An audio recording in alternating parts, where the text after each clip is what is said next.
The live TV, सच सबसे आगे। नमस्कार, द लाइव टीवी आप देख रहे हैं। आपके साथ मैं हूं आदित्य कुमार। भारतीय जनता पार्टी के नेता भारतीय जनता पार्टी को आंखें दिखा रहे हैं। ये बताने की कोशिश करें कि अगर टिकट ना मिली तो बहुत कुछ गड़बड़ भी हो सकता है। हम बात कर रहे हैं पंकजा मुंडे की। पंकजा मुंडे, जिनका भारतीय जनता पार्टी से बहुत पुराना नाता रहा, उनके पिताजी का भी नाता रहा, और अब उनको ये आशंका लग रही कि इस बार उनका टिकट विधानसभा चुनाव में कट जाएगा, इसलिए वो अब सीधे तौर पर चेतावनी भी देते हुए नजर आ रही हैं। देखिए, हिंदुस्तान का एक आर्टिकल है, हम आपको दिखा रहे हैं। आप देखिए कि पंकजा मुंडे ने भाजपा को चेताया है। कहा, मुझे टिकट नहीं देना नहीं होगा अच्छा निर्णय। अगर मुझे टिकट नहीं मिली तो ये निर्णय अच्छा नहीं होगा।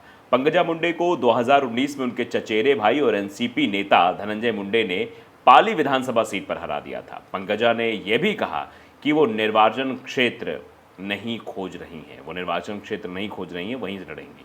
भारतीय जनता पार्टी के नेता पंकजा मुंडे ने बुधवार को इशारों में अपनी ही पार्टी को सीधी चुनौती दे दी है।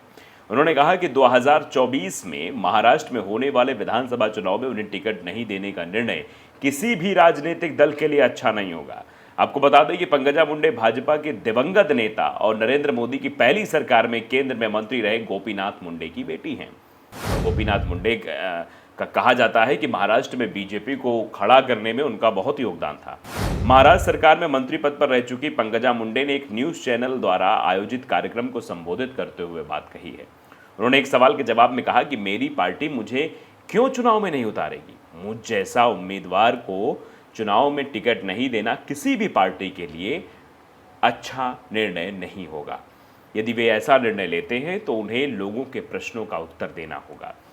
पंकजा को 2019 में उनके चचेरे भाई और एनसीपी नेता धनंजय मुंडे ने पार्ली विधानसभा सीट पर हरा दिया था। पंकजा ने यह भी कहा कि वो नया निर्वाचन क्षेत्र खोज रही हैं। उन्होंने अपनी बहन लोकसभा सदस्य प्रीतम मुंडे की जगह लेने की संभावनाओं को खारिज कर दिया है। तो आप अंदाज़ा लगा सकते हैं किस तरह की चीज़ें की गई हैं और इससे किस तरीके का माहौल जो है वो पनपता हुआ दिखाई दे रहा है। पंकजा ने सीधे तौर पर इशारों में ये बताने की कोशिश की है कि टिकट नहीं कटनी चाहिए। अगर टिकट कटती है तो फिर मामला गंभीर हो सकता है। तो ये देखिए, एबीपी न्यूज़ की लाइन देखिए कि बीजेपी ने मुझे टिकट नहीं दिया तो देना होगा जवाब। पंकजा मुंडे ने दी पार्टी को चुनौती, कहा यह अच्छा नहीं होगा। मतलब ये सीधे तौर पर बताने की कोशिश है कि ये अगर आपने इस तरीके कदम उठाया तो ठीक नहीं होगा। बीजेपी नेता पंकजा मुंडे अक्सर अपने बयानों के कारण चर्चा में रहती हैं। पंकजा मुंडे ने एक कार्यक्रम में महाराष्ट्र विधानसभा चुनाव में टिकट को लेकर चुनौती दी है।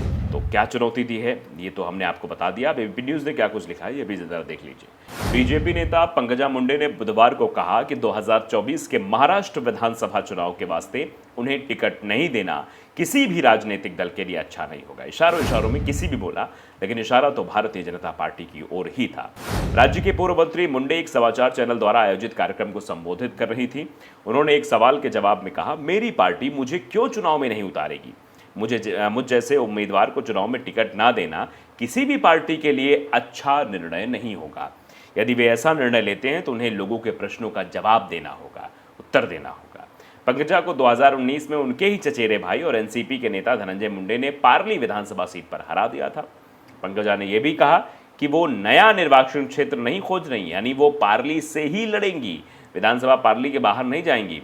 उन्होंने अपनी बहन लोकसभा सदस्य प्रीतम मुंडे की जगह लेने की संभावनाओं को भी सिरे से खारिज कर दिया कि ऐसा कुछ नहीं होने वाला है। बीजेपी नेता पंकजा मुंडे ने बुधवार को कहा कि 2024 के महाराष्ट्र विधानसभा चुनाव के लिए उन्हें टिकट नहीं देना किसी भी पार्टी के लिए अच्छा निर्णय नहीं होगा। एनसीपी नेता सुप्रिया सुले द्वारा उनके बारे में की गई सहानुभूति टिप्पणियों पर पंकजा मुंडे ने कहा कि शायद वो अब भी उसी दौर से गुजर रही हैं जिससे मैं करीब 10 से 12 साल पहले गुजरी थी। विशेष रूप से धनंजय मुंडे अब एनसीपी के अजीत पवार गुट के साथ हैं, जिसने शरद पवार के खिलाफ बगावत की थी, और शिवसेना बीजेपी एनसीपी सरकार में राज्य मंत्री के पद पर तैनात है। तो ऐसे में अब धनंजय मुंडे भी उसी गुट में है जिस गुट में पंकजा मुंडे हैं। अब धनंजय मुंडे क्योंकि पार्ली से जीत चुके हैं तो उनकी दावेदारी ज़्यादा बनती है उस सीट पर, और पंकजा मुंडे को यह साफ साफ लगने लगा है कि अगर धनंजय मुंडे को वहां से टिकट दी जाएगी तो हमारे लिए कोई और सीट ढूंढी जाएगी, या फिर हो सकता है कि हमें जो है टिकट ही ना दिया जाए, क्योंकि हम हारे हुए उम्मीदवार हैं। और बीजेपी जान ही रहे हैं आप कि इस बार सर्वे करा रही है जो जीतने वाला उम्मीदवार है उसी को टिकट दी जा रही है, जो हार रहा होगा उससे टिकट नहीं मिलेगी। तो पहले से एक निगेटिव पॉइंट पंकजा मुंडे के साथ जुड़ा हुआ है, वो हार का जुड़ा हुआ है। और ऐसे में अजीत पवार गुट भी अब बीजेपी में आकर मिल गया है, यानी बीजेपी अगर चुनाव मैदान में उतरेगी तो अजीत गुट भी साथ में उतरेगा। तो अजीत गुट के लोगों को भी ध्यान में रखना होगा। फिर अजीत गुट के लोगों में जो लोग जिस सीट पर चुनाव जीत चुके हैं उनकी दावेदारी उस सीट पर ज़्यादा बढ़ जाएगी, और पार्ली सीट जो है उसी में आती है। तो ऐसे में संभावना ज़्यादा है कि धनंजय मुंडे को उस सीट पर टिकट मिलेगी, और इस बात का आभास जो है वो पंकजा मुंडे को हो गया। इसीलिए पंकजा मुंडे बार बार ये बात कहती हुई नजर आ रही है कि मैं कोई नई सीट नहीं तलाश रही हूँ, मैं पार्ली से ही लड़ूंगी, क्योंकि लड़ चुकी है, हार गई थी, लेकिन फिर भी ये कह रही है कि मैं उसी सीट से चुनाव लड़ूंगी, मैं कोई नई सीट या नई जो है जगह नहीं तलाश रही हूँ। और मुझे अगर टिकट नहीं दिया गया तो ये ठीक नहीं होगा, मतलब किसी भी पार्टी के लिए ठीक नहीं होगा। यानी इशारों में एनसीपी की बीजेपी गुट में ही है तो एनसीपी को भी इशारों में कह दिया, बीजेपी को भी इशारों में कह दिया कि ये ठीक नहीं होगा। अब आप समझ सकते हैं, शिवसेना बीजेपी एनसीपी सरकार में राज्य मंत्री के रूप में कार्यरत भी हैं धनंजय मुंडे।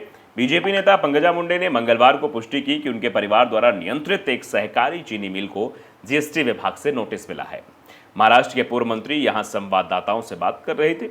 जीएसटी विभाग के नोटिस पर रिपोर्ट के बारे में पूछे जाने पर उन्होंने कहा कि घटना 2 से 3 महीने पहले की हुई है और अब भी हुई है। हम इस पर सकारात्मक प्रतिक्रिया दे रहे हैं, मतलब वो इस पर सकारात्मक प्रतिक्रिया देते हुए नजर आई। लेकिन अब ये सवाल ज़रूर उठ रहे हैं, क्या पंकजा मुंडे पर दांव जो है लगाया जाएगा? क्या पंकजा मुंडे को टिकट दी जाएगी? क्या पंकजा मुंडे और धनंजय मुंडे के बीच संधि करवाई जाएगी? ये क्या कुछ होगा? लेकिन फिलहाल अगर पंकजा मुंडे को दरकिनार किया गया, क्योंकि पंकजा मुंडे जैसा कि पहले से ही कह रही हैं, तो इसका खामियाजा भी भुगतना पड़ सकता है। देखिए, गोविंद प्रताप सिंह ने तो ट्वीट भी किया है कि बीजेपी ने अगर मुझे टिकट नहीं दिया, लोगों को देना होगा जवाब। पंकजा मुंडे यानी पंकजा मुंडे ने कह दिया मैं नहीं, लोग सवाल करना शुरू करेंगे, फिर उनको आप जवाब देना। अमृता त्रिपाठी इस पर रिएक्ट करते हुए लिखती हैं कि वंशवाद, चांदी की चम्मच, टिकट नहीं मिलेगा वरना भाजपा जवाब क्या देगी वंशवाद पर। आप समझिए, इस तरीके से वंशवाद की बात भी लोग कर रहे हैं। लेकिन सवाल बहुत बड़ा है कि पंकजा मुंडे ने एक कार्यक्रम में साफ लहजे में कह दिया है कि अगर उन्हें टिकट नहीं मिला तो फिर इसके बारे में सोचे रहिएगा, इसके बारे में आप समझिएगा ज़रूर, देखे रहिएगा, जनता सवाल पूछना शुरू कर देगी और मुसीबत आपके सामने खड़ी हो जाएगी।